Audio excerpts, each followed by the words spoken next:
Chương trình này được bảo trợ bởi Family Joy, tổ ấm y tế của mọi gia đình, 714 898 0765.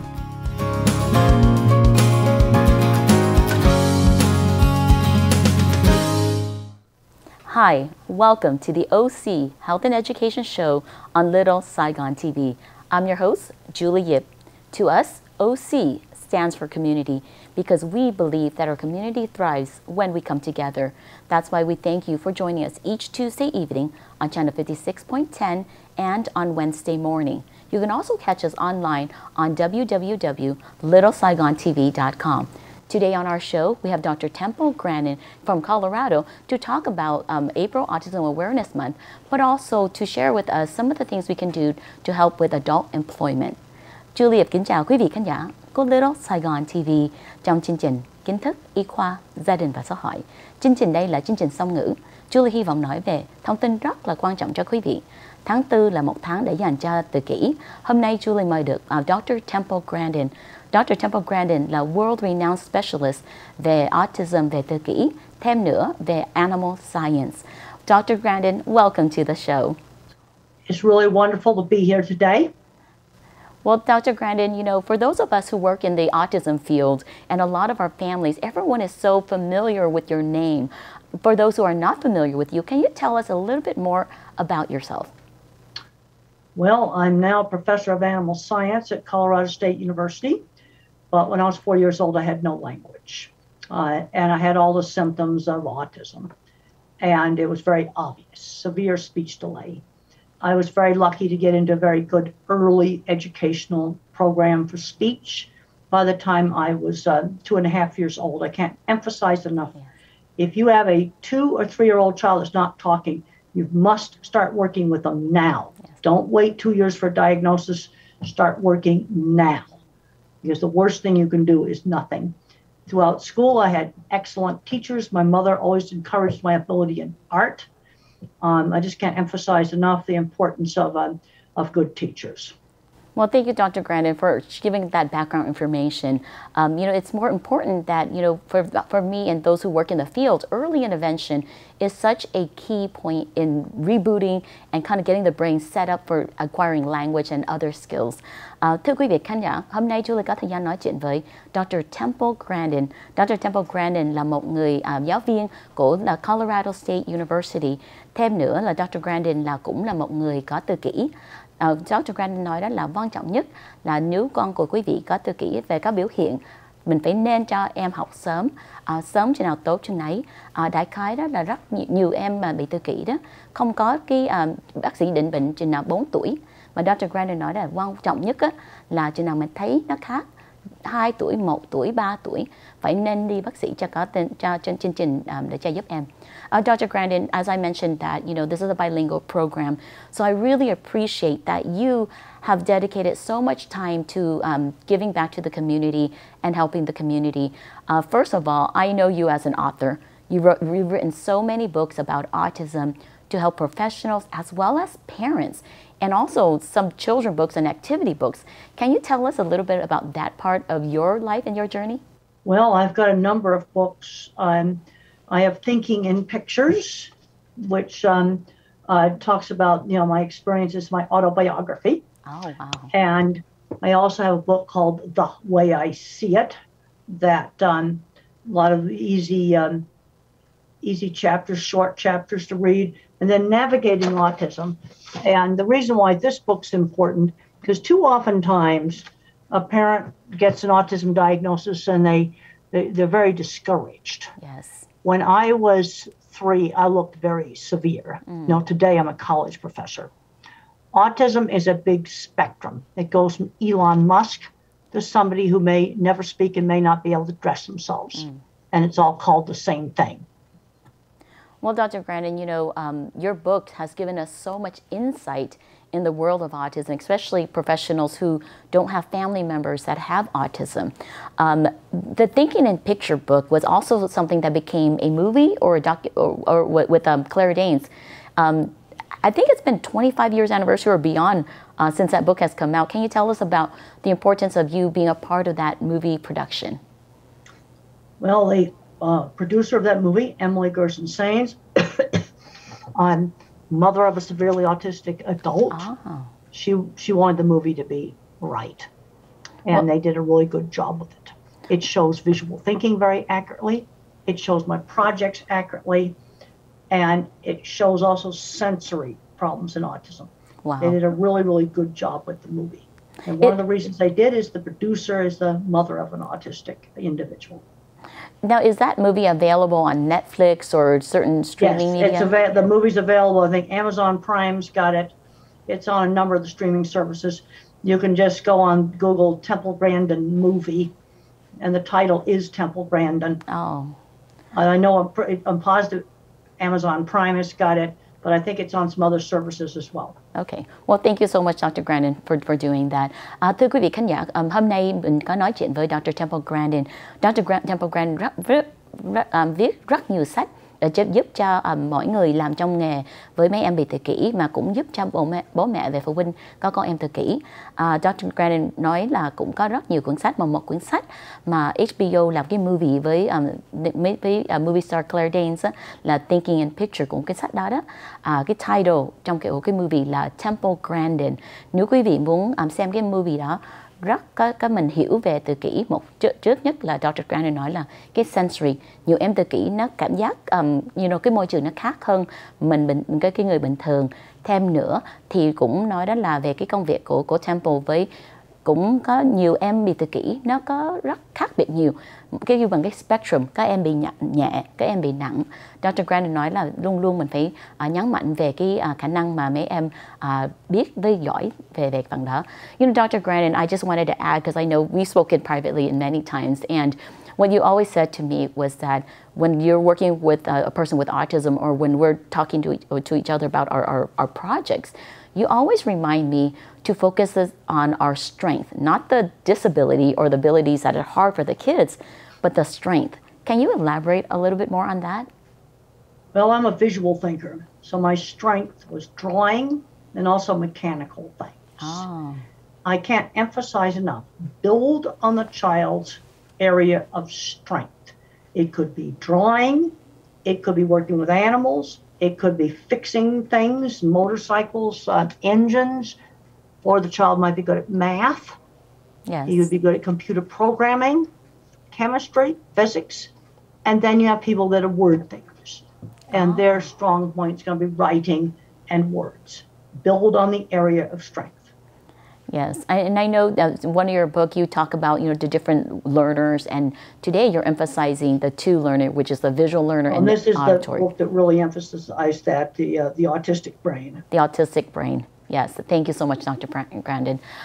Thưa quý vị, hôm nay lúc mà Julie đặt một câu hỏi đó là làm sao mình phải, lý do tại sao mình phải chú ý về cái mức mạnh và của em, đó là Dr. Grandin nói là có tự kỷ, nó có cái bộ não nó khác hơn mình một phần.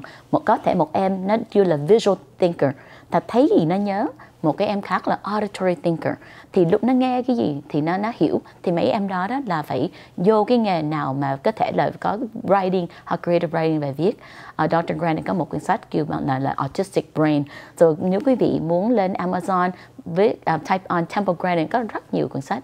Dr. Grandin, I know that for you, you're such a huge advocate for people with autism. One of the things that I admire about you is that your emphasis on employment and adult services, because as therapists, so many times we see early intervention, but there's not a lot of information about career building, about getting that independence out there.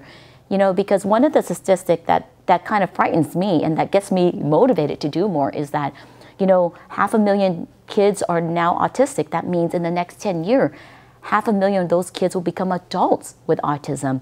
And statistically, only about 25% of those children who become adult are going to enter the higher education system and in the workforce. So what do you think we need to do as a society to kind of prepare for that wave of children who will become adults? Well, it starts with teaching young children to do chores. Oh. They've got to start learning work skills early. Chores in the house, helping to clear the table, cleaning their room, helping with housework. And then when the child gets a little older, maybe, 11, 12 years old, volunteer jobs or some little job where it's a task on a schedule outside the family, where the family's not the boss, where somebody else is the boss. So giving them that little Really more independence. Important. Learn working skills where they do a task for somebody outside the family. Thưa quý vị, Dr. Temple Grandin nhắc nhở quý vị đó là khi nào con mình bị tự kỷ đó, mình phải nên giúp em, mà mình phải kêu nó giúp trong việc trong nhà, đó là kêu là chores. Thêm nữa, Dr. Grandin nhấn mạnh đó là mình phải làm cho em có nhiều cái work skill về cái experience làm với người khác hay làm ở ngoài, chứ không phải là với gần bố mẹ. Thì sau phần quảng cáo, Julie vẫn tiếp tục nói chuyện với Dr. Temple Grandin. Cảm ơn quý vị khán giả của Little Saigon TV.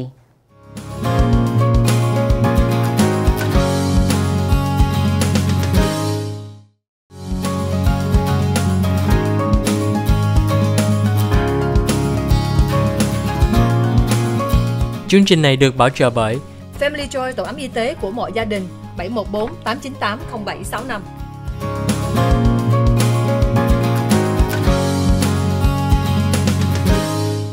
Hi, welcome back to the OC Health and Education Show on Little Saigon TV.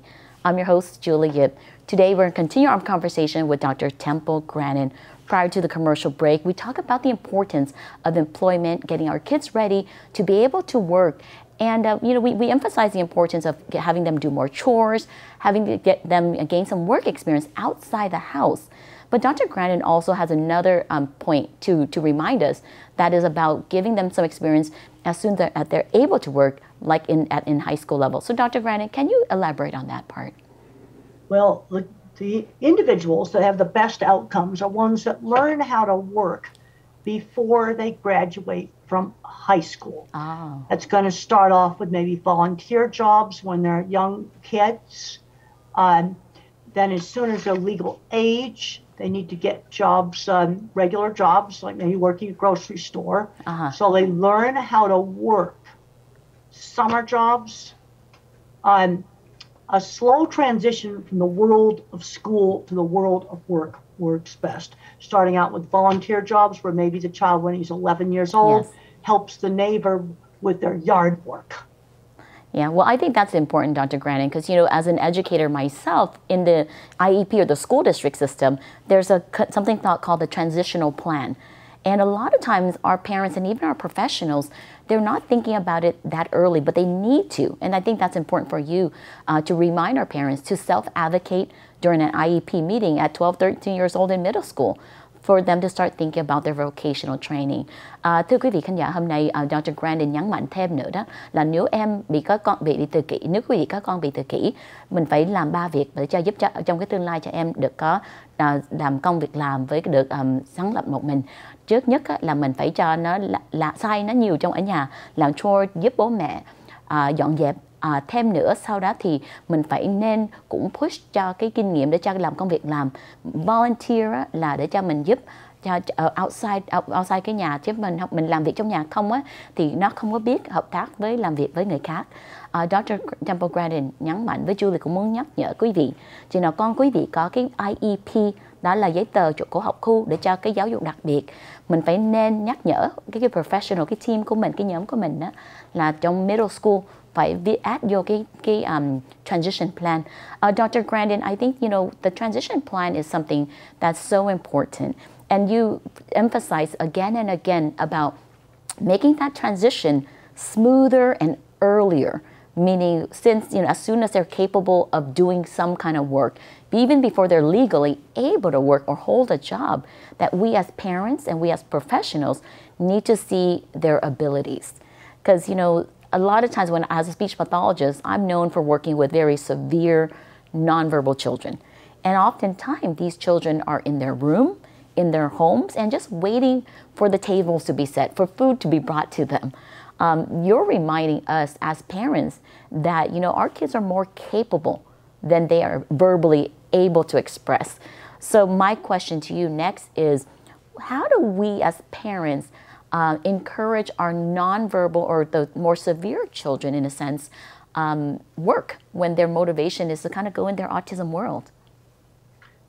But one of the big problems I'm seeing with a lot of kids is just sitting all day on electronics and video games. Yes. And we've got to replace that with something else.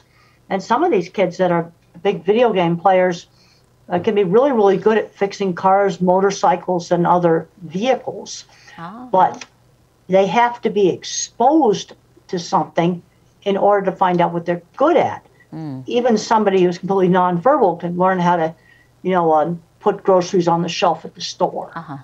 And that's something that's useful work.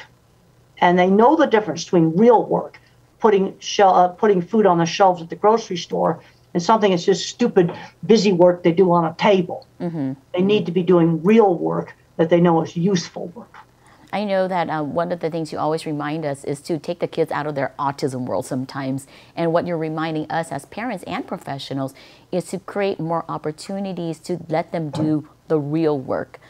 Thưa quý vị, nếu quý vị có con bị tự kỷ, Julie cũng nói đó là chừng nào nhiều em không có nói chuyện được thì mình có thể mình nghĩ con mình không có khả năng. Mà quan trọng nhất, Dr. Temple Grandin nhắc nhở quý vị đó hôm nay đó là mình phải luôn luôn khuyến khích cho em làm nhiều việc outside cái nhà, chứ không phải là ngồi chơi video game cả ngày. Nếu con của mình thích chơi video game, có thể nó có khả năng để cho có làm công việc làm khác nữa. Thì Dr. Grandin nhấn mạnh là mình phải nên cho con mình có nhiều kinh nghiệm hơn, phải cho nó ra ngoài cho tập nhiều hơn.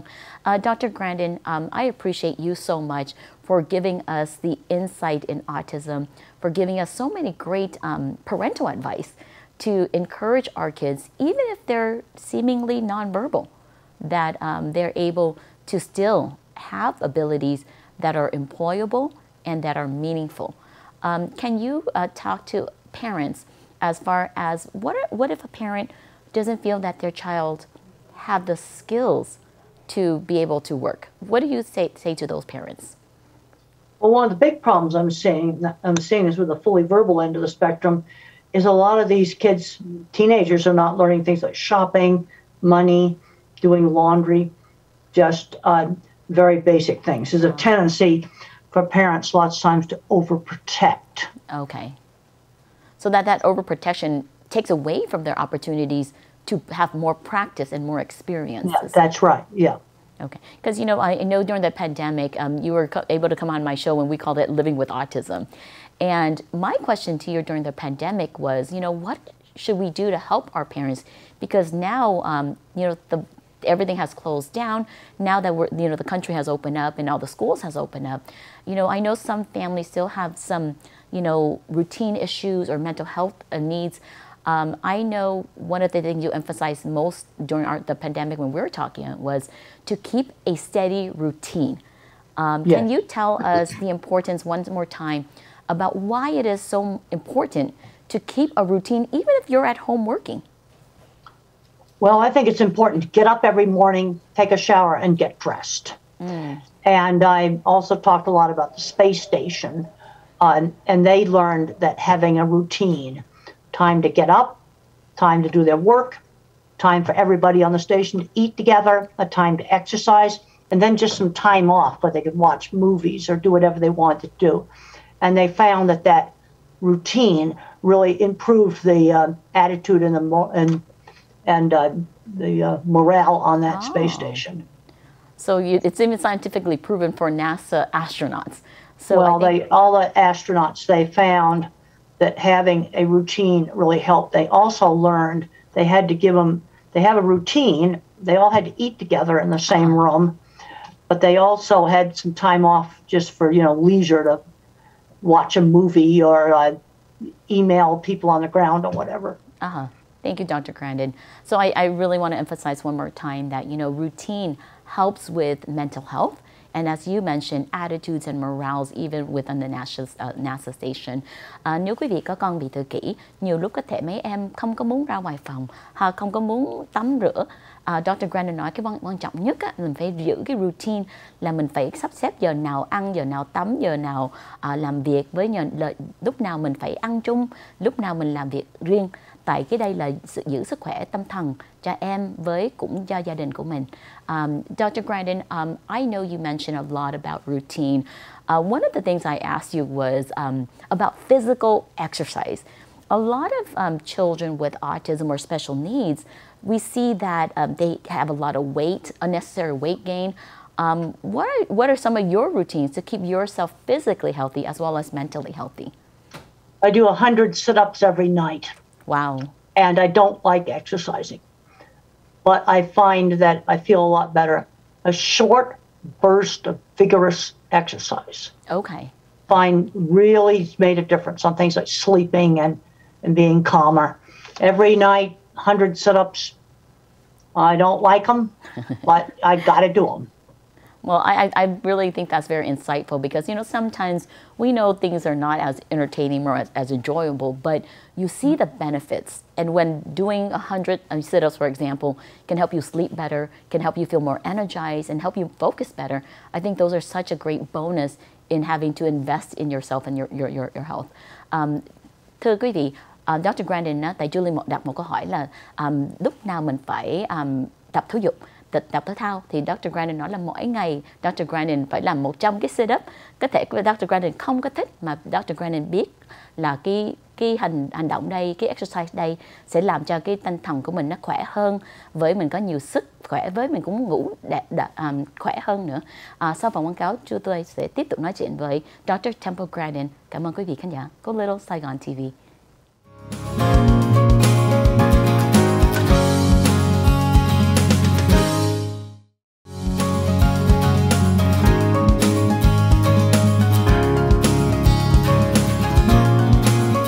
Chương trình này được bảo trợ bởi Family Joy, tổ ấm y tế của mọi gia đình, 714 898 0765.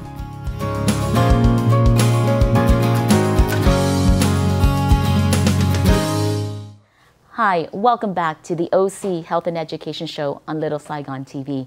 I'm your host, Julie Yip, to continue our conversation with Dr. Temple Grandin to help children prepare for a future of employment. We have to really understand autism. And in April Autism Awareness Month, we're here to introduce to you Dr. Temple Grandin, a world-renowned animal behavioral specialist, but also an autism specialist. Dr. Grandin, I know you want to talk about one of the things that's very important that will help a person with autism interact more in the community, be more inclusive, and also have a better future in employment, and that is sensory. Can you tell us what sensory is and what it means to a person with autism? Well, some individuals have sensitivity to loud noise. Okay. Or you go into a real busy store, they can't tolerate it. Sensory problems are real. Now, sometimes an individual can learn to tolerate a sound better if they have control of it. For example, if they're afraid of the vacuum cleaner or car horn, let that individual, the child, turn that vacuum cleaner on and off, beep the horn on the car, because when they control the sound, that sometimes helps them to learn to tolerate the sound. Okay, that's a very important part for us to remind our parents. So a lot of kids may be afraid of loud noises and maybe even the dump truck. Some kids are excited about it, but sometimes they're scared. I hear a lot of parents complain about going to a public restroom and just the hand blowers. That scares, or even the toilet scares a lot of kids. Well, the problem with those public restrooms is that all those devices are very random in how they go off. And some individuals will wear headphones all the time. Now, if you wear headphones all the time to block the sound, that actually will make your brain more sensitive, will make it worse. Now, there's a few really bad places, like those automated public restroom flushers. That would be a place to put the headphones on. Okay. But then in other places, try not to have them on. But let the child have the headphones with them. This gives them control. Gives them control. They have the headphones with them. But then try not to wear them. Give them control. Well, thank you, Dr. Grandin. You know, as we talk about April Autism Awareness Month, being aware of the needs of an autistic person or person with autism with the sensory needs, I think that's very important. You brought up a very important technique that we as professionals, as behavioral therapists, speech therapists, or parents, is to give the kids more control. And when there are areas where they can't control, like the automatic flusher toilets, then give them the opportunity to use a headset. Thưa quý vị khán giả, hôm nay Julie muốn quý vị hiểu về tự kỷ. Tại tháng 4 là một tháng để dành cho em bị tự kỷ, với người lớn bị tự kỷ. Dr. Grandin nói đó là một cái gì mình phải cần lắng tai nghe để hiểu là cái sensory problem. sensory problem làm cho khó nhiều em học hành và có thể em không có chú ý được, cũng làm cho khó cho em ở trong môi trường của trong cái community của mình. Mà thêm nữa đó là mình muốn là điều khiển cho em nó khỏi sợ, đó là Dr. Grandin nói phải cho cái control cho nó điều khiển được, giống như chừng nào cái máy hút bụi ồn ào mình cho em mở lên tắt lại thì có thể em đó nó control được, nó điều khiển được thì nó không có sợ nữa. Mà Dr. Grandin nói lúc mà đi public restroom thì nhiều gia đình mà các em tự kỷ có thể đeo cái headphone lên, mà cái đó có quyền lợi với cũng có cái hại. Lợi đó là lúc nào mình không có điều khiển cái âm thanh được trong cái restroom á thì có thể mình cho em xài cái đó, mà chừng nào mình cho em xài cái headphone nhiều quá, sử dụng nhiều quá, có thể nó bị hypersensitive thì nó còn khó chịu hơn lúc mà không có cái headphone. Dr. Grandin, thank you so much for reminding us that the headphone's only effective when we know when and how often to use it. But like with my husband, he's very sensitive to a lot of noises, and he would put earplugs or those phone plugs in his ear all the time. So when we speak and he takes them out, he thinks we're yelling at him. Because this is the problem. Yes. When you do that, it makes them more sensitive. Yes. I talked to a family where their child wore a headset all the time, and he got so sensitive that normal dinner conversation was too loud. Yes. What you want to do with the headset is the child can have it with them, so they have control, but you try not to wear it. And then there are a few really loud places like those public restrooms. That'd be one of the places you put it on. But then after you come out of there, then take it off. But you can always have it in your backpack or have it in your purse, so you have it with you to give you control, but you want to try not to wear it. Okay. So just giving them the opportunity to use it when it's necessary, not to be... That's right. But you see, when they have it with them, that gives them a feeling of control. Yes. So let's say a loud fire engine went by. They could put the headset on. Okay. It's really important. Same thing with the vacuum cleaner. You let the child turn it on and off so they have control of the vacuum cleaner. Okay. And there's been situations where the child went from hating the vacuum cleaner to loving to play with it after he got to control its noise. Yes. And I think that's a really important technique to teach our behavioral therapists to That's kind of right. fade out those devices or equipments that they need, because we don't want them to be dependent on anything, including a headset. Now, Dr. Grandin... now, the thing I am going to say, they can have it with them. Yes, yes. But try not to wear it. But you've got it there if you needed it. Yeah. Thank you again, Dr. Grandin, for reminding our families to do that and our professionals. Nếu quý vị có con bị tự kỷ thì nhiều lúc có thể mấy em mà auditory sensitivity thì nó nghe cái tiếng nào ồn á thì nó cần cái headset để cho nó dễ chịu hơn. Mà Dr. Grandin nhấn mạnh đó là mình phải cho con mình cầm cái headset mà đừng có nên xài lúc mà không cần. Chứ mình xài nhiều quá, mình sử dụng nhiều quá thì nó làm cái lỗ tai mình nó kêu bằng hypersensitive, nó còn khó chịu hơn nữa.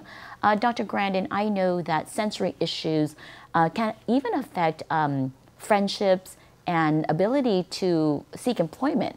So, for me, I'm on the spectrum. I like people, but when I'm in a large crowd, when I'm doing too much socialization, it puts me in a really bad mental state, gets me more anxiety-driven. It makes me really uncomfortable. So what I have problems in a noisy restaurant hearing when there's a lot of noise. Okay. I'm kind of functionally deaf in a noisy restaurant. Okay. Also, there's a lot of social conversations with really fast-moving, back-and-forth conversation. And I have a very difficult time following that. Now, where I get some of the best social is friends through shared interests. When I was a teenager and I was called names and bullied in school, my friends were the electronics club, horseback riding. Another child, it might be robotics, or it could be music, or it could be theater. Correct. Friends through shared interests. Well, that's a very important part too, because for me, my friendship are through shared interests, but I can do one friend at a time. But I often, even though I can tolerate a crowd, my body doesn't really enjoy it too much.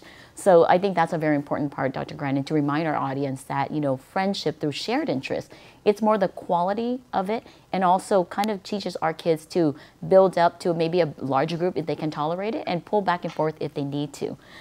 Nếu mà có con mình có tự kỷ thì mình thấy rất là có thể có em thích ngồi một mình, mà không phải là em không có muốn kết bạn, mà Dr. Grandin nói đó là chừng nào mình giúp cho con mình có tạo được cái friendship with shared interest, đó là mình có bạn, con mình có bạn mà cái gì nó thích, ví dụ chừng nào nó thích video game thì mình có cái nhóm nhỏ mà chơi video game chung, mà chừng nào em muốn đi lớn lên giống như Comic Con hay về cái convention nào đó thì có thể mình từ từ mình build lên, mình cất lên để cho nó được tolerate về cái phần đó nhiều hơn.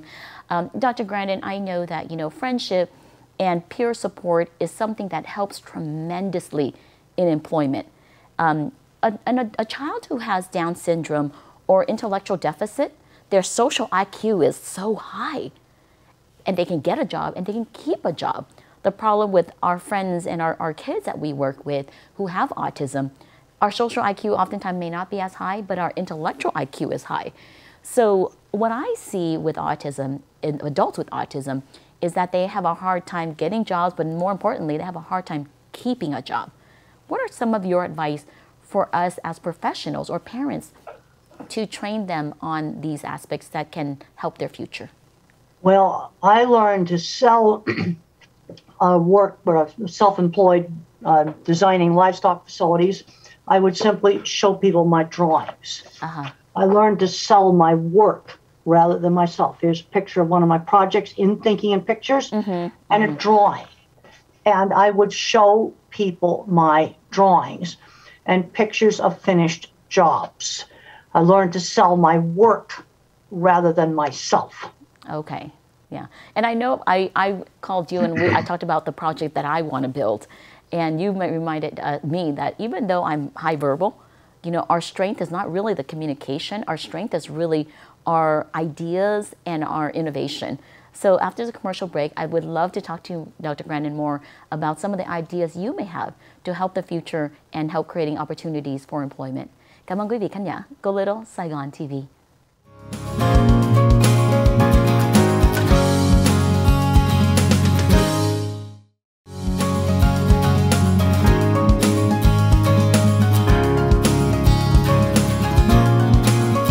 Chương trình này được bảo trợ bởi Family Joy, tổ ấm y tế của mọi gia đình, 714 898 0765.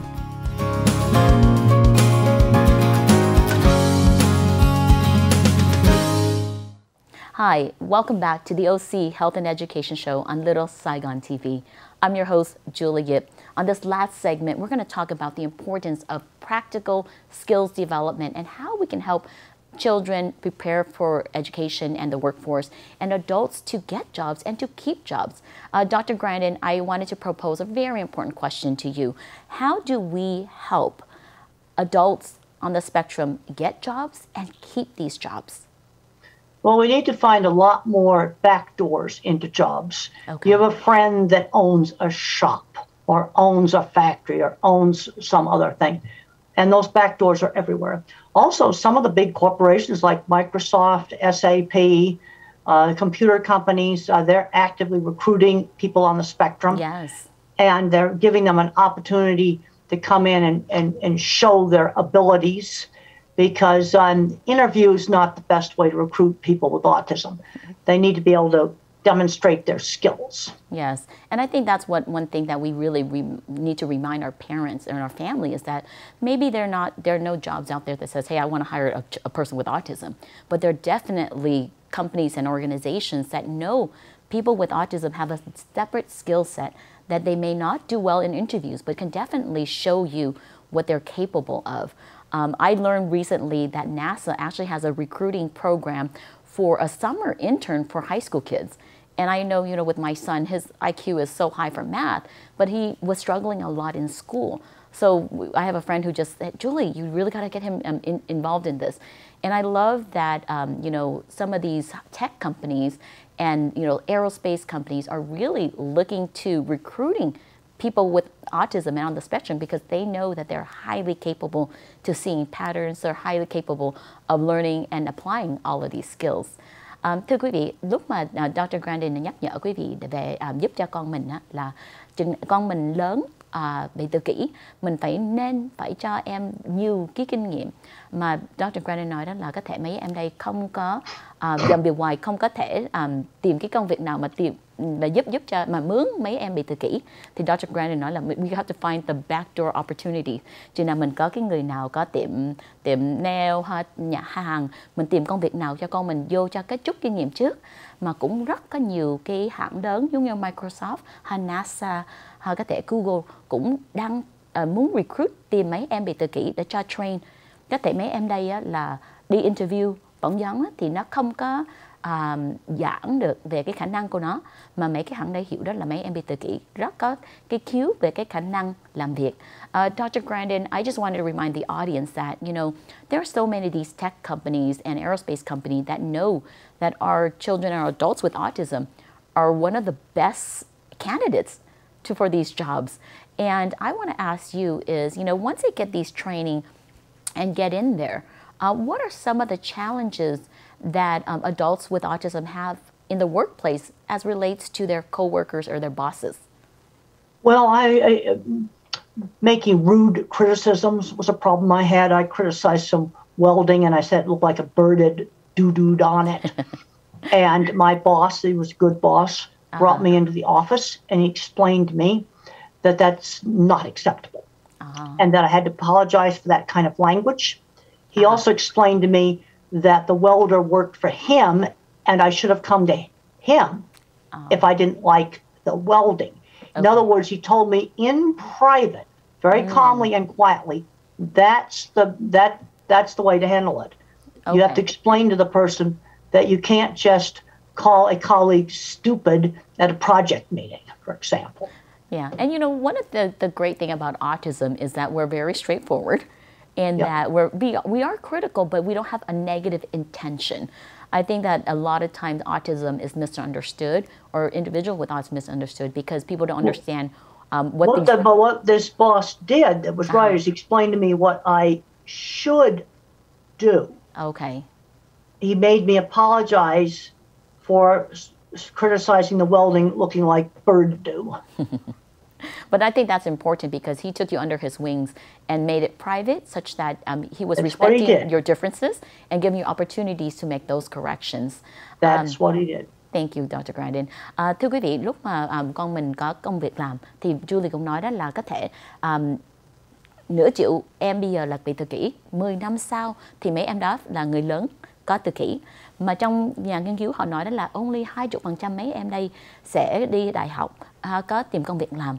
Mà Julie muốn đặt một câu hỏi là làm sao mình giúp mấy em bị tự kỷ tìm công việc làm, mà cũng quan trọng nhất là làm sao mình giữ cho cái công việc làm đây. Dr. Grandin cũng muốn chia sẻ với quý vị đó là lúc mà Dr. Grandin làm việc, Dr. Grandin nói là mỗi người mà tự kỷ nói thẳng lắm thì có thể mất lòng người khác. Thì có một cái người welder, cô nói là cái gì nó không có vui, không có tốt, không có đẹp lắm. Thì cái người chủ, cái người sếp đó thì nói chuyện với Dr. Grandin riêng, chứ không phải trước mặt mọi người, giúp cho Dr. Grandin hiểu về cái cách nói chuyện ở trong sở làm với mọi người trong cái hãng đó. Thì cái đó rất là quan trọng, là mình phải có cái người sếp nào hiểu về cái triệu chứng tự kỷ mà hướng dẫn cái người đó, chứ không phải là phạt cái người đó. Dr. Grandin, I just said that, you know, one of the most important part about autism is having a boss or a mentor who really understands autism and guides you instead of punishing you. So I think you were blessed enough to have that. How do we help adults with autism keep a job when possibly their employer don't understand autism? Well, it can sometimes be hard. You see, this was in the construction industry. And I'm going to estimate that about 20% of the welders and drafting people, design people, were either autistic, dyslexic, or ADHD. And kind of a technical field, it's real more straightforward. I think that was helpful. I think there might be more problems in jobs that actually require more social skills, because one of the reasons they tolerated some of the stuff that I did is that they recognized my ability in designing equipment. Okay. Well, thank you, Dr. Grandin. I think that's very important that you put yourself in a space where people can see your strength and celebrate your strength and continue to hire you because of those strengths. And when you do have those autism moments that autism is influencing your social skills, they're not penalizing in that sense. Well, oftentimes it's a problem when a boss changes. And I almost lost a job with the Farmer Ranchman magazine when the magazine was bought by another company, and the new boss came in. He just said, oh, well, she's weird. We're going to get rid of her. Now, I didn't recognize the warning signs, but the nice lady who did all the graphics for the magazine, who I'm pretty sure was autistic, says the new boss doesn't like you. We've got to get together a big portfolio of every article you'd written. She had already been there for 2 or 3 years. So I got every article I'd ever written in this big portfolio, showed it to the new boss, and he gave me a raise. So I was able to save myself by showing his portfolio. But I was very glad that the lady that did the graphics recognized the issue, because I didn't recognize it. Well, and she told me to get the portfolio together. Well, I think that's really important, that what you're mentioning is that it's important for us to have mentors and peers and allies within our workplace to support us in the process. Well, you see, and she was in graphic arts, and I'm almost positive she was on the autism spectrum. And she was a really good friend of mine when I worked for that magazine. Well, Dr. Grandin, I really appreciate you for coming onto our show today to give us so much insight and so much practical tools to help our children and our adults as they enter the workforce. We thank you so much for being an advocate for all of us on the spectrum, our children, and the professionals to make us approach therapy so much differently. Julie, cảm ơn quý vị khán giả. Go Little Saigon TV, hôm nay Julie có thời gian nói chuyện với Dr. Temple Grandin, the world-renowned autism specialist and animal behavior specialist của Đại học của Colorado State University. Julie cảm ơn quý vị khán giả đã theo dõi chương trình Kiến thức y khoa, gia đình và xã hội. Julie hy vọng quý vị vẫn tiếp tục theo dõi chương trình để ủng hộ chương trình. Julie cảm ơn quý vị, chúc quý vị rất nhiều sức khỏe và hạnh phúc. Well, I'm glad that we were finally able to get together on a different type of Zoom link. Well, Dr. Grandin, can we just add in, forgot to let her say something. Oh, okay. Okay, Dr. Grandin, I'm going to continue to record because I just did the closing, but I want you to address in summary, okay? Dr. Grandin, I hope that you will continue to help our community, throughout the world, because as a world-renowned speaker, you make yourself so accessible to all of us, and I greatly appreciate it. What is the one last thing you want to say to our viewers when they have a child with a learning difference, or just having families with, some mental health difficulties? Because, keeping a job is so hard. You need to look at the whole child. This is one of the things to talk about in navigating autism with Deborah Moore. And Deborah Moore says we must not get locked into the label is bad. And you have to look at the whole child. Okay. There's a tendency to just see the disability and maybe not see the ability in math or the ability in art or mechanics or even writing. Well, thank you, Dr. Grandin, for that reminder for us to look at the whole child and not just look at what he's unable to do, but looking at what he's enjoying, looking at what he excels in, and hopefully we can guide him to being more successful. Thank you very much, Dr. Grandin. Well, thank you for having me. Thank you.